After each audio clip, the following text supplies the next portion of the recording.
தவில் வாசித்தபடியே சபரிமலை ஏறும் இந்த குருவின் பெயர் தவில் வித்வான் திரு சம்பந்த விநாயகம். ஐயனை காண கணக்கில்லாமல் பலமுறை சபரிமலை சென்றிருக்கிறார்.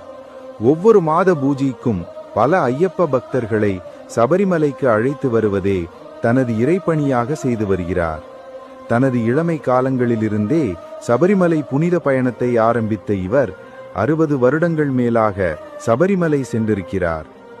தனது வேண்டுதலுக்காக மட்டும் சபரிமலை செல்லாமல், சபரிமலைக்கு வர முடியாத ஐயப்ப பக்தர்களின் வேண்டுதல்களை நிறைவேற்றுவதற்காக அவர்களுடைய நெய் தேங்காய்கள் குறைந்தபட்சம் 7 முதல் 18 முத்திரை நெய் தேங்காய்களை தனது தலையில் சுமந்து சென்று ஐயனிடம் கொண்டு சேர்க்கிறார். சபரிமலைக்கு மண்டல காலங்களில்